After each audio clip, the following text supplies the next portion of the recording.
Welcome to What We're Watching. I'm Catherine. I'm Ed. I'm Liz. And John. Okay, so let's get into it. What have we all been watching this week? Who wants to go first? Liz? Sure, yeah, I'll go first. Okay. Very unlike our family taste level, I watched 2 in the horror genre this week. Oh, Ooh. wow. Oh, okay. Yes, Uh-oh. I know. Shocking. So, Archive 81, which is on Netflix. We talked about it a little bit before, right? I think I mentioned I was watching it, so I finished it this week. Ooh, good job. Yeah, so it's on Netflix, and I'm watching it. This is one of those ones I can watch with both my husband and my son, who's 13. I'm not recommending this for every 13-year-old because it is kind of scary. No, he's had some horror exposure, so he's... Because my son basically leans a little more toward my husband Mark's taste level, which they like horror. the horror. And then they loop me in, so it's suspense. So it's it takes place in modern time, but it's about an archivist who's hired to restore a collection of tapes that were burned in a mysterious fire at the Visser Hotel. And why they burn up. It's kind of a throwback to Poltergeist, where, you know, they built the track homes on top of the old graves. cemetery They and the just graves. moved Oh, the no. headstones. So they've built a new hotel on top of a site of a huge fire. So the Visser Hotel is... Wait, it's not a hotel. It's an apartment building, right? Yes. How do you know? You because- don't watch it. No, I am watching it. I'm just... You are? Yeah. Yes, I am watching it. I'm not that far into it. I think I'm on episode 3, maybe. Oh, my goodness. Well, I've gotten distracted by other things, which I will talk about when it's my turn, but go ahead. So it's got occultist elements of it, and kind of otherworldly and definitely freaky. I don't want to give so much away, but mold. I mean, there's all these crazy Mold? things. Oh, okay. Yes. And Rebecca Schoenshine, I think, who also did The Boys, is the showrunner, creator. Yeah. Interesting. And I think, didn't you watch The Boys? Oh, yeah. Mm-hmm. Yeah, you really like that. Yeah. So, I mean, it definitely has a good pace to it. It has made me jump numerous times, you know, and we are enjoying it. My husband has not fallen asleep in every episode, and that is the benchmark of being able to keep anybody intrigued in our family, is Mark still awake. So, and they do flashbacks because basically Dan, the archivist, who is played by Momadou Athi, I think is his name. Well, that was a good guess. Valiant effort. Or, yeah, good try. I think I anyway. got pretty close. Great actor. He's been up and coming the last couple of years. Leads the whole sort of story because he gets hired to restore these tapes in a very remote, isolated location, which that in itself, I would just be like, F this job. Like, you know, there's no Wi-Fi, you know, you can't have anybody visit you. It's very creepy and weird. I mean, just that setup is a creepy, weird job. Yeah. And he's basically, because Melody Pendress is the character's name, that is the VHS tapes that he is restoring. The videographer. Because- She's doing like a documentary or something. Yes, on the Visser. On the Visser. And it's occupancy because she's looking for somebody, which I'm not going to spoil. But, you know, and these tapes are burned up in a fire, and so that's why he has to restore them. And then there are some very good twists and turns, and kind of even why the character of Dan, who is the archivist, was brought in to restore the tapes. It's all very linked and overlapped. And like I said, don't spoil anything. But yeah. I mean, but there are so many moments that my son and I would look at each other like, we would have run out of the freaking Visser and never looked back. I mean, what is wrong with people? I mean, maybe I don't have a hero complex. I don't know if I'd be like, I need to stay here in this moldy ass old apartment building. Creepy apartment and building. get the answer to this. I'd be like, good freaking goodbye. There's so much shit that happened. No thanks. No. And one of the things we would laugh at. Liz in every short movie becomes a short film. Yeah, pretty much. In every horror movie, In you every mean. horror movie Goodbye. becomes a I'm short like, film. yeah. Yeah. Pew! Out of here. So Isn't that like a classic Eddie Murphy joke about like the Amityville horror? Like, walk up to the house. This place is haunted. Get out. Goodbye. Yeah, like, goodbye. we're out. Note taken. Goodbye. So I Which, mean, of course, he there's- 100% didn't do in the Haunted Mansion movie. Oh, well. No, he dug in. Yeah. But now this is definitely, you know, Melody, who we're actually watching her videotapes, which is so funny because there are moments that, you know, it will cut back to Dan watching the videotape, then actually to it actually happening. So Yes. it goes back and forth in time. But what's interesting is Melody, a lot of times, first of all, I mean, just the throwback of her carrying this little camcorder everywhere. It's just, like a high 8 or whatever format it mini, is. Yeah. mini DV or high 8, right? Yeah. And so not VHS really. I mean, that would be a monster camera. Which Yeah, would no, be hysterical. it's more mini ones. It's like It's more of a that's like handheld. Stranger Things, Right, Yeah. exactly. Yeah. Not that far back because it's 1994. I think it takes place in the actual where it's being the recorded. documentary, Yeah. the Visser that Melody is recording.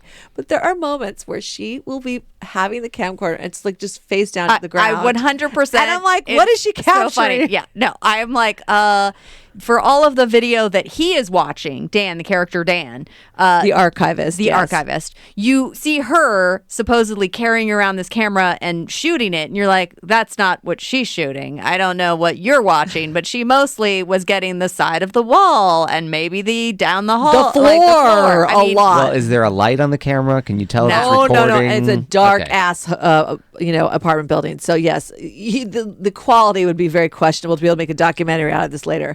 But she does a couple Blair Witch moments, which turns the camera to me. I'm Melanie Pendress. Please find me.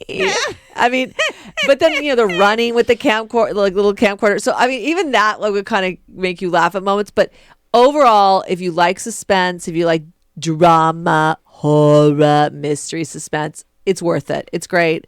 I don't know if they're gonna have a season 2, because it, definitely is left on a dun dun moment that should give us a season 2. But if they needed to, the show isn't named anybody in a way that they couldn't revisit a different archivist, right? And a different. No. What? They could I do don't like an anthology series like American Horror Story? Not the way they left it, and I don't want to ruin Aw. it, but Dan is a very central character, and his relationship over time and space and dimensions that he forms with Melody. It would be very hard to come in and be like, "Ba-da-ba-ba, a new apartment building." No, it's like, no, it's all about the Visser. and Well, I it's mean, all there about are a Dan lot of and shows. Melody. Yeah, I was going to say there are a lot of shows that are anthologies, but Right. this would not be. And it really does beg the question, what would you do for money? And I have realized that the $100,000 that Dan is being offered would not be worth it to me. I'd be running out after day 2. So the other thing I watched, or actually, John, it's not that I watched it. I went to a movie premiere. Ooh, congrats. Well, you're the one that just recently went to a movie theater. Yeah, you're the theater goer still. So I just went to the movies. For those of you that don't know it, it's the famous Man Chinese Theater, where I think that's been around pretty much, gosh, we got to be coming up almost 100 years. This is the one that everybody lays their hands or feet down on the concrete and signs. Right, So they leave their impressions. So it was for Studio 666. Ooh. Well, that sounds scary already. It is a movie from the members of the rock band the Foo Fighters. All right. So it is a brand new movie. It's going to be released. I think Is it a concert movie or is it like? No. Okay, so it's going to be released this week, February 25th. Okay. Okay. So it's going to be in the theaters, and it is a horror film. And I would say it's very much in the vein of sort of a mix of the 80s and 90s send up. I had friends that walked out, they're like, what the hell was that? I'm like, wait, what were your expectations? Because, there were laugh out loud funny moments of horror. It never actually got me truly scared, but jump moments and stuff like that. So it stars the members of the Foo Fighters. It was Dave Grohl's idea. I guess a couple years ago, they moved into a house in Encino, California. Okay, that's totally the valley to record an album. And Dave Grohl got such creepy vibes off of it. He's like, we should make a horror film based on our experience here. Now, Their experience trying to make an album in essentially their In a haunted house weird or vibey whatever. house, Right. Not a good vibey and house. getting creepy vibes from it. So, yeah. So basically, and it stars Dave Grohl, Taylor Hawkins, all of the band members. Are they playing themselves or are they Yes. Oh, wow. They play the Foo Fighters. It literally I'm just trying to really nail down this it's- concept. I don't want to need say know. it's a documentary, but and so they move into this house in Encino, California, and they are trying to record an album, and it's starring all the six. So 666. It's 6 members, and I guess another previous band had recorded an album that they never finished. Oh, that's the mystery And right there. so basically, the house is haunted by this other band. The lead singer of that band killed all the members of that band, and now Dave Grohl, what's going to happen? He's the leader of this band. I mean, I don't want to spoil anything, but at the same time, like, I don't know who's going to see this movie. So I don't know really the wide audience I'm spoiling it for. Is it going to be a theater release? What's the release? Yes, God bless him. It is literally going to be in the movie theaters this week. Wow, okay. Now, I'm sure that it will get on a streaming platform. I also believe it could completely become like a cult classic. And just like be airing at the New Art every midnight on Like Thursdays. my son in like 2 years will absolutely like laugh out loud at this movie. And it's like, that's what it's, I mean, there's this one slasher scene, lovemaking slasher scene that is such a throw up to Nightmare Before Christmas. Nightmare Before Christmas. No, Nightmare on Elm Street. Well, that's what a throw up does. It kind of was a combo of both. You're right. That, I mean, it's so gross, but you're laughing out loud. Dave Grohl is awesome in it. The special effects were shockingly good. Like, actually good. Nice. I was entertained the whole time. I think if you take it too seriously, shame on you, because it is nothing but dumb fun. And you could tell they were having fun doing it. And it probably kept them all busy during the last 2 years of a shutdown. Sure, of course. But Pat Smear was in it, who's, one of their guitarists. All the band members. Leslie Grossman is hilarious in it. Whitney Cummings is awesome in it. And one of my faves, Will Forte, is in it. Oh, love Will Forte. And Tandy? Tandy is in it, and he just embraces that. Tandy, he has 2 great scenes. So that alone, that they got that cameo.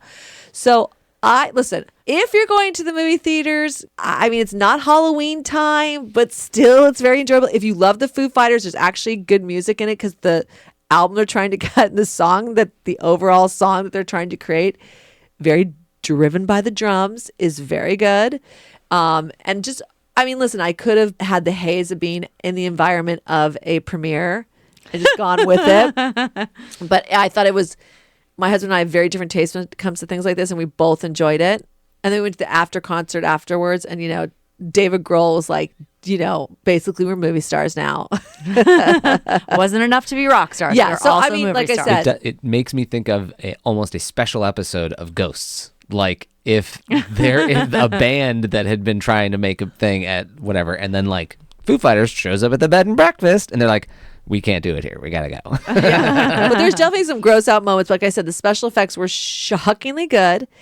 In a sad note, supposedly the house in Encino that they recorded an album at and shot this movie has now been torn down. What? Yeah. It had such bad vibes. I It had to got be torn the down. inside scoop. And then you were kind of like, what? But maybe it was slightly cursed. I don't know.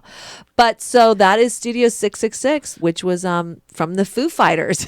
Well, if we've learned anything from watching the CBS show Ghosts, just because you tear down the building doesn't mean those ghosts are going to go away. No, So, I mean, yeah. I don't know. It could still be whatever goes up there is going to have the bad vibes. Very vibey. It could be very vibey. Very vibey. Okay, I will go next. I am watching an HBO show called Somebody Somewhere, which just started in January, and it's only, I think, 7 episodes. It's a real short run.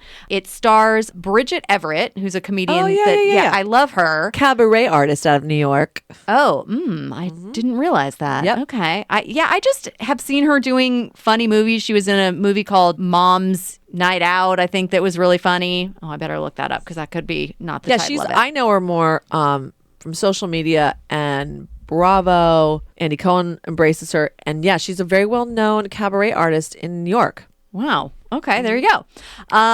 It was Fun Mom Dinner. Fun Mom Dinner. I was wrong. So, Fun Mom Dinner. Thank you, John. Yeah, but what do fun moms do when they go to dinner? They go out. Well, they did go out, so maybe that's why I got confused.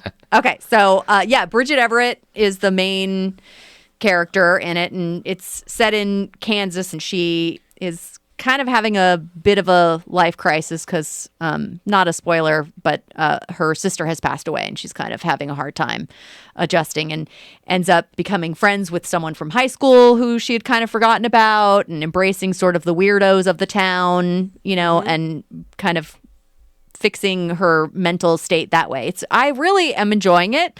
I don't think the last episode has come out yet. I think at this point it's 5. So it's not. It's just HBO, so it's Once just a week. Once a week, Okay. So. But I really, really like it, and it's kind of quirky and fun, and she's really good, and there's somebody in it who I was not aware of, and then as soon as I did a little research, his name is Murray Hill, who is a very famous New York performer, MC. Like and I had no idea, and this is really my first exposure to him, and he's fantastic. Yep.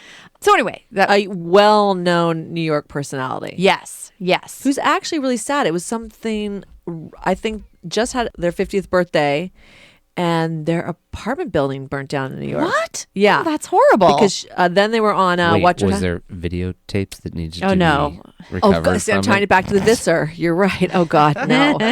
Yeah, but yes, well-known in the New York scene. Yeah. A So beloved person. very fun side character. Oh, I did not know that. Now that intrigues me more to watch this show. Yeah. And the other fun character is this friend that she reconnects with from high school, played by Jeff Hiller, who I did not know, but is very fun and good in this. And so anyway, that's my short little What's it called again? It's called Somebody Somewhere. On And it's HBO. On HBO. Yeah. They're shooting it in Chicago. It's supposed to take place in Kansas, and they're using a lot of One of Chicago people. The But secrets of making magic in the industry. It's like, it's supposed to be here, but it's filmed here. Yeah. And then yeah. make it look like it's there.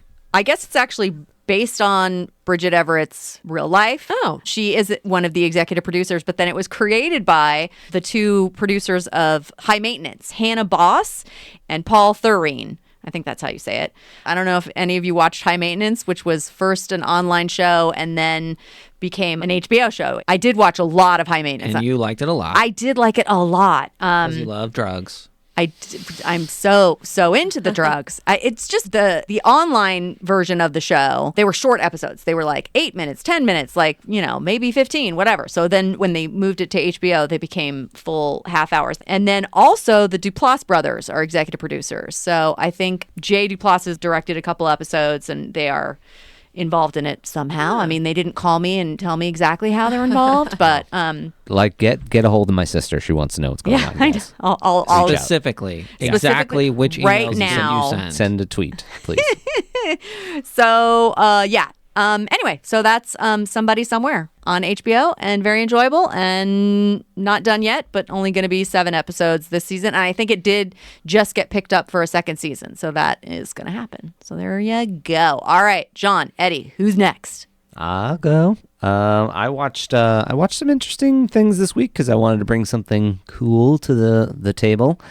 And the first thing I watched this week was a movie called The House on Netflix, and it's an animated feature, but it's not for kids at all. It is Creepervilles. It is like very visually interesting, but like super depressing, sad, messed up stories, and then like weird leaps forward in generations. So there's like 3 different stories being told in the same place, and it kind of is.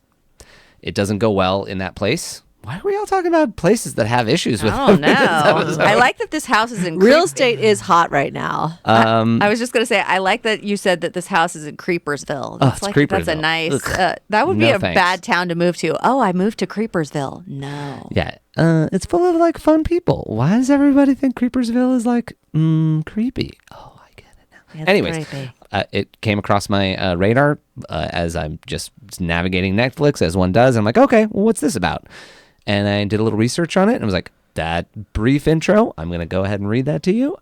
And that is exactly why I watched it. The description was a dark comedy about 3 stories in the same place. Yeah, the comedy part. They missed on that. Not funny in a dark way.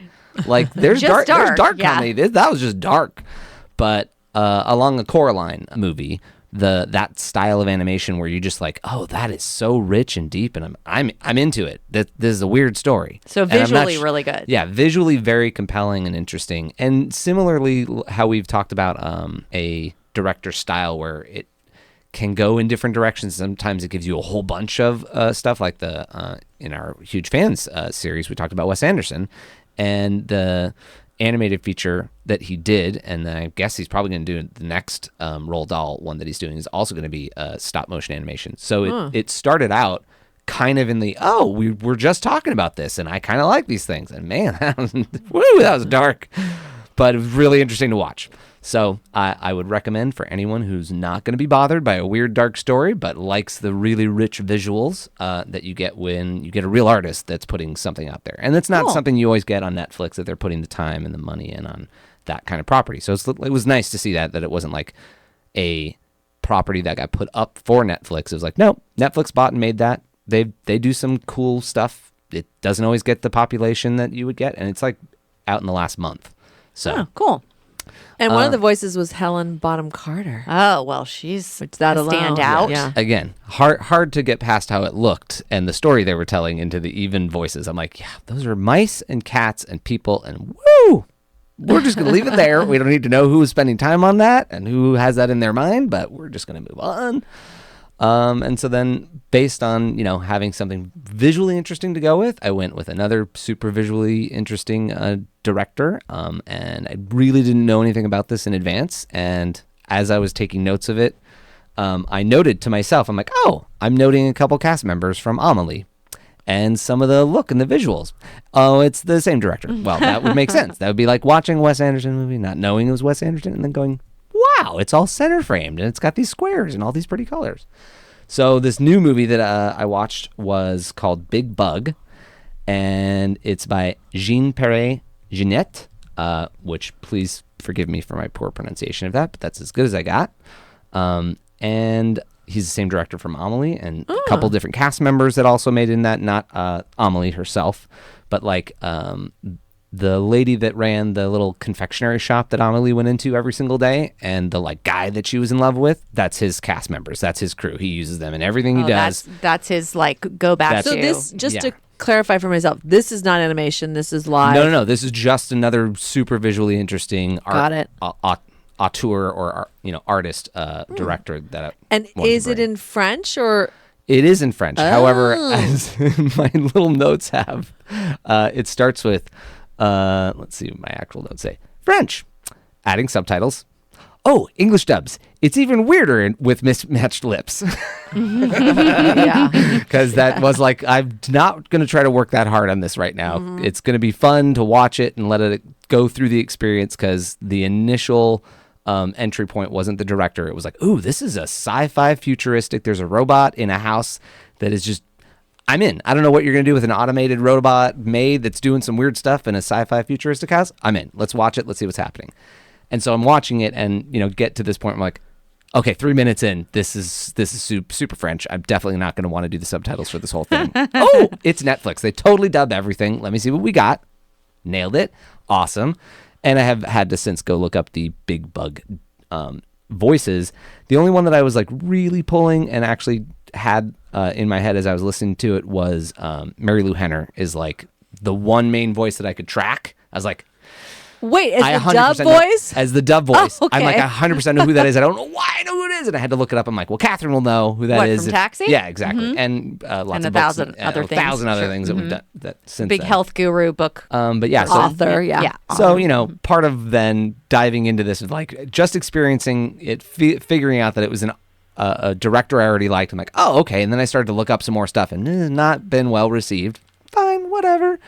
I still liked how it looked. It didn't quite get to all the way to like a Blade Runner sci-fi futuristic level, but it still accomplished a visually compelling, future that was like almost scary. It was almost Wall-E like level, like, we're going the wrong direction there. We don't go that direction. But it was still like, just a fun ride. And I'm definitely going to go back and let myself off the hook of trying to get the story straight, because I didn't know what I was getting into.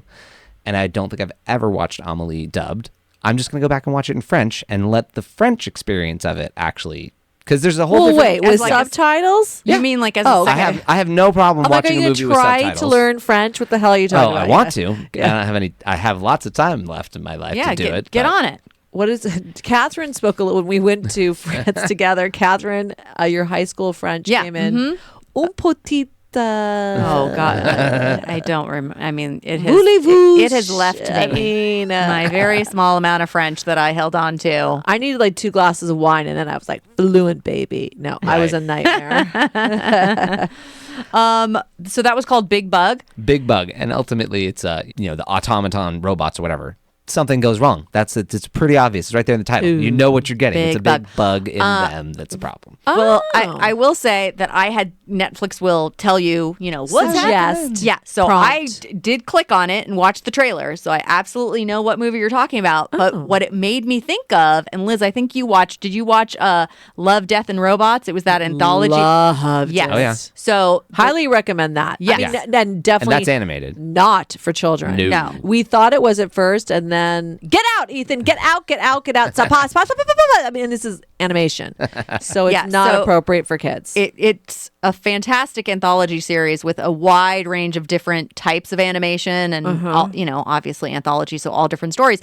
But for some reason, I accidentally, when I started on the first episode of season 2. I did them like weirdly out of order, and that one happens to be called automated customer service, and it is about like almost like a Roomba that goes bananas. Do you remember that episode, Liz? Yeah. So like when I saw this trailer for Big Bug, I was like, oh my God, this is totally reminding me a of live action version of that one. And it goes into, we see these ads today where people have is it called the Nest, where you basically I still like, how does that work? Maybe I don't want that, where someone's like, start the blender. You're like lying in bed, make my smoothie, and like the blender's starting in the kitchen. It's like too much. Well, wasn't there like a Disney original movie that was like The Smart House? My daughter Sarah is still like, that scared me so much when I was 9. I still think about it. You're like, oh no. Listen, I believe it was a decom. there is DCOM. There's DCOM one thing is that's gotten the Disney Smart original House right, movies. and it is Eureka. Eureka got the Smart House literally right. thought you were going to say. I thought you were going to say the Jetsons. Eureka was so good.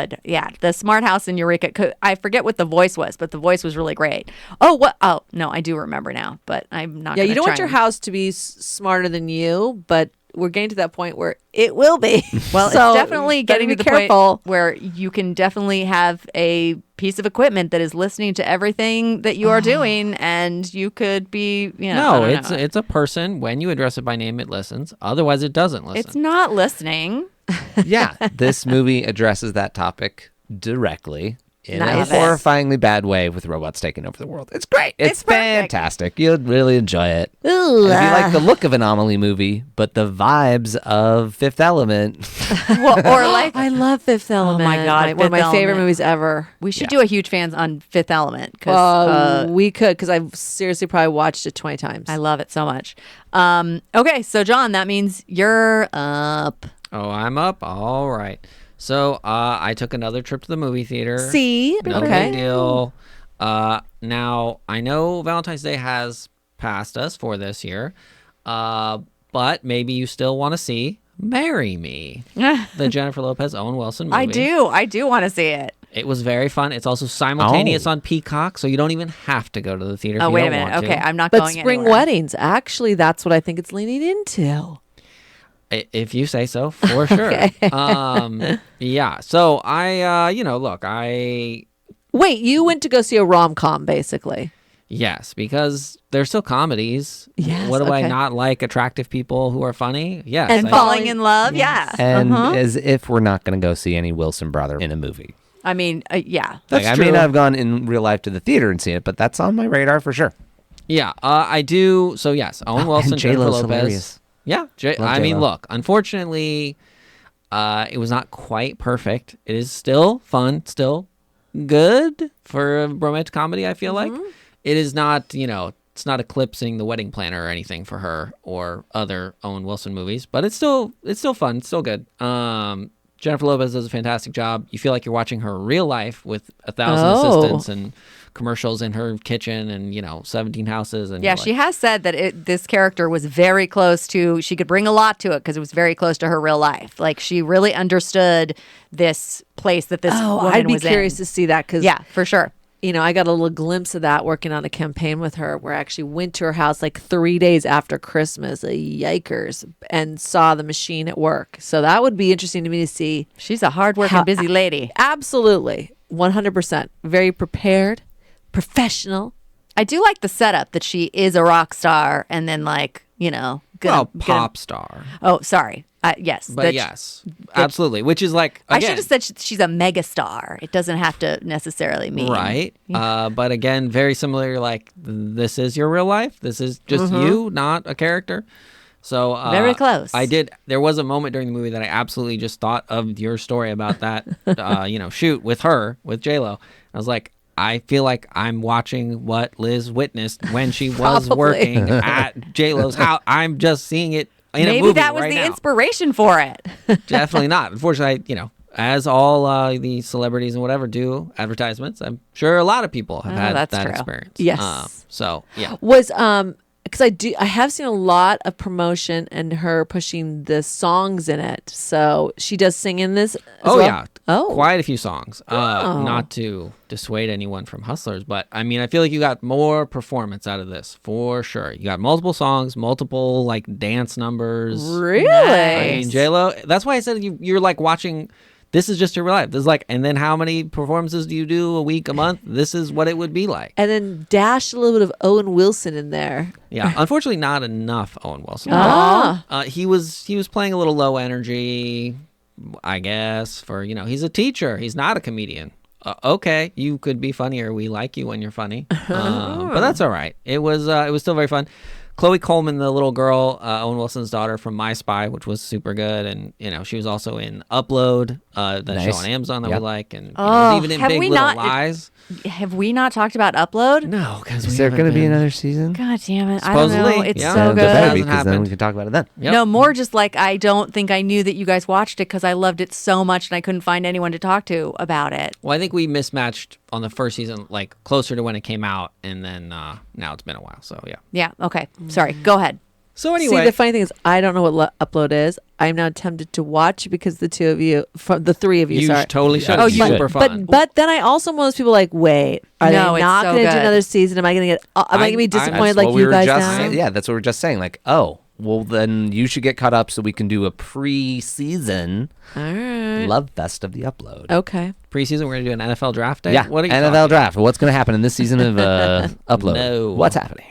Quite a few other. What's the name of the? Oh my God! The holy! Did you guys just say this? Or did I What? miss? It literally says right here: Upload season 2 will drop Amazon Prime March 11th. On Upload? Guess what Yeah. we're doing next week? Oh my God! I'm so excited. I haven't thought about Upload in so long. Thank you for bringing it back to my I got to watch it a second time with Ed, so Yeah, it's very fun. John has caught a couple things earlier than me, and we've done a good rewatch of them. I got to get Eric into it because I know he would love the first season, and it'll be a good excuse to like get ready it for the is second fun, season. for sure. I Well, really isn't enjoyed it? it. I'm just looking. It was created by Greg Daniels. Yeah, shocker that it's good. Yeah. So that's The Office. And all right. So Oh wait, I have one other teeny little thing to say Yeah. about Upload, just because. I'm not going to be able to remember her name, but I love the show Resident Alien, and one of the actresses from Resident Alien has a very small part in. She plays his aunt, the main character's Oh my aunt. god, In the quote unquote crazy aunt. She's so good. she's so good. Okay, I will talk about well- Resident Alien later, and we'll Sorry. totally talk about Upload later. and Upload is because I'm going to now watch it before season 2 drops. Oh, yeah. What is Upload on now? Amazon Prime. Amazon Prime. Okay, so Upload on Amazon Prime. All right. Nice. Look what Marry Me brought out, John. Another Oh. recommendation. Fantastic. Now, I'm though. sure J-Lo's name isn't Mary in that movie, which was dumb, because then they could have had a sequel where they get a dog, and it could have been Marlo, Mary, and Me. Oh my God! What? No, the- no. I'm That ready was too much of a stretch. No, thanks on that. So there were also some other fun cast members in there for sure. Directed by Kat Caro. I'm not sure how to pronounce her name. She's done this is her 4th movie that she's directed. They're all fun. I've seen probably 2 of them. Life Happens with Christian Ritter was her first movie that was pretty fun a long time ago. The 2 of the writers are also big time comedy writers, done a bunch of stuff. One of them was co-creator on Leverage, Catherine. Oh, love Leverage. Yeah, you do. So yeah, I really enjoyed it. Again, it's not Valentine's Day. I still think you could enjoy it. So, go for it, people. It's out there. Love it. let us know what you think. Okay, that's pretty much it then. Oh my God, we accidentally did a whole bunch of extra shows. That's never happened on an episode. I mean, never. I mean, we never just are watching so much stuff that they all cross over and come up in conversation. Okay, so let's do a quick recap. Liz, you officially talked about Archive 81, which is on Netflix. Suspense, horror, but if you're into that, you're gonna love it. A little sci-fi too. And then the Foo Fighters, Studio 666. So Dave Grohl is in it, along with Taylor Hawkins and Pat Smear and Rami Jaffe and Nate and Chris. All 6 members are in it. Totally enjoyable. And that's in movie theaters, being released February 25th, so this week. And I will say, I really had a weird full circle moment. So I was invited to the movie by Taylor Hawkins, the drummer's wife, Allison, very sweet. And then when we sit down, take our seats, I am sitting next to Chad Smith, who is the drummer for Red Hot Chili Peppers. Will Ferrell? Close. Yes. So I was like, and then I was so nervous because there's, some drum moments in this movie that I thought, oh my God, what is Chad going to think we see next to me? But it was bobbing and he was laughing. And like I said, I'm not saying it is it is the dumb, fun horror comedy will bring you back to the 80s and 90s laughable elements of horror. So Studio 666 in the movie theaters. Okay, good job. All right. Then I went next and I talked about Somebody Somewhere. And then also, because of John, I'm definitely saying Upload, watch that, and Resident Alien. And I just looked it up. The actress that we are talking about is Elizabeth Bowen. She has a small part in Upload, and she plays the deputy in Resident Alien. And I will talk about Resident Alien on a future episode because I do like it a lot. And Upload is available on Amazon Prime. Prime. Oh, yeah. And Resident Alien is on SYFY. All right, Ed, go. And then I watched an animated feature called The House, which was not for kids animated, but still really, really interesting and great. On Netflix, right? On Netflix. Mm-hmm. And then I also watched Big Bug, which was also on Netflix. A new full feature, but it's in French. So, both of mine come with asterisks next to them. Say that 20 times. Full feature in French. Full feature in French. That was very good. What do you mean? That's not even a tongue twister for you, apparently. Good job. Okay, and John. I saw Marry Me, which is in the movie theaters and is on Peacock. Starring J-Lo and Owen Wilson. If you say so. Okay. Okay, so that's it for this episode of What We're Watching. Definitely subscribe, and you can comment, and we would love you to review. And make sure to follow all of our socials. Oh, and we have a Patreon, and that's at Podcast Watching. So thank you for listening to What We're Watching.